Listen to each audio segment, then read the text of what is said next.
What if I told you that Burke and Wills, the so-called tragic explorers of Australia, never actually died? What if their story, the one you've been taught in school, the one written in the history books, is nothing more than another carefully constructed lie? Why would they lie? And who benefits from this story of struggle and death in the desert? Think about it. The official story says Robert O'Hara Burke and William John Wills set out in 1860 from Melbourne with a huge expedition team, wagons, camels, and supplies to cross the so-called empty continent from south to north. The narrative tells us they faced hardship, starvation, and betrayal, and eventually perished at Cooper Creek. But here's the question: why would two men, supposedly leaders of one of the best equipped expeditions of the time, simply waste away and die in a land that had been lived in for thousands of years? Were the Aboriginals invisible to them? Or is that just what we've been told to believe? Because here's the truth they don't want you to know. Australia was never an empty wasteland, waiting for Englishmen to discover it. There were Tartarian ruins scattered across the land, old world buildings, stone structures, evidence of a civilization that predated the English invasion. The Aboriginal people knew of them, lived alongside them, and carried the oral stories of these massive stone cities that the textbooks pretend never existed. When Burke and Wills crossed from south to north, they stumbled upon this hidden truth. They saw with their own eyes that the land was not unclaimed. It was not barren. It was not waiting for civilization. It already was civilization. So why does the official story insist that they died? Why does it paint them as tragic figures who couldn't handle the harsh land? Because the English crown could not afford to have its explorers returning to Melbourne and saying, "We found thriving knowledge. We found Tartarians. We found a different truth than the one we were sent out with."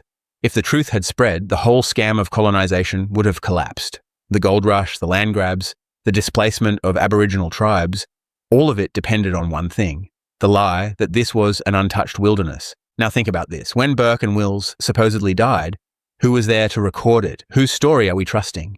It comes from fragments of journals, from secondhand reports, from people who had every reason to protect the Crown's version of events. Do you really believe that two intelligent men, after making it all the way north to the Gulf of Carpentaria, would simply lie down and starve on the return trip? Or is it more likely that they saw the truth, realized the corruption of the mission, and chose to vanish into freedom? And here's the bombshell. There's evidence that they were offered a choice. The Tartarians and the Aboriginal tribes knew what the English were doing. They knew this land was being stolen, rewritten, and destroyed.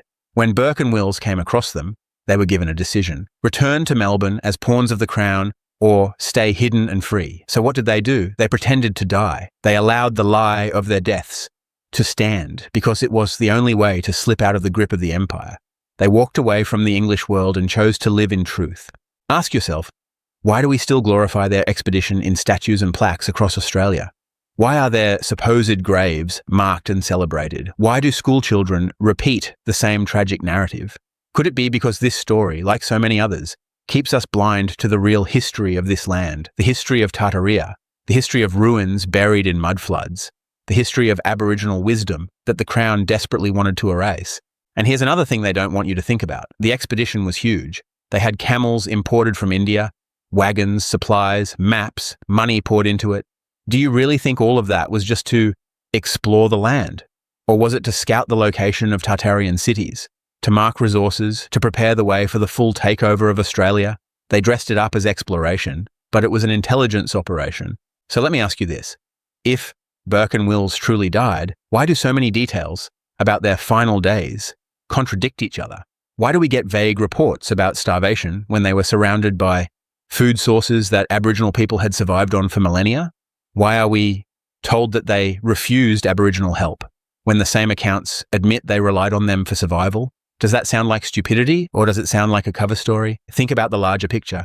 Around the same time, in the mid-1800s, the mud flood had already buried Tartarian cities across the world. The Crown, the Vatican, and the Freemasons were scrambling to rewrite history, to cement a false timeline. The Burke and Wills expedition fits perfectly into this agenda. It paints the land as deadly, unexplored, and empty. It erases the Tartarian presence. It erases Aboriginal strength. And it turns two men who chose freedom into martyrs of empire. So here's the real story. Burke and Wills saw too much. They couldn't return and parrot the Crown's lies. They saw the ruins, they met the Tartarians, they listened to Aboriginal truths that had survived for thousands of years. They chose to stay. They chose to disappear. And the English, terrified of the truth spreading, built up a fake tale of starvation and failure. They told the public, see, even the best of us cannot survive out there. The land is empty, the land is harsh, the land is ours to claim. But it was all a script. Now here's the question I want to leave you with. If Burke and Wills could fake their deaths to escape the system, what other deaths in history were nothing more than staged exits?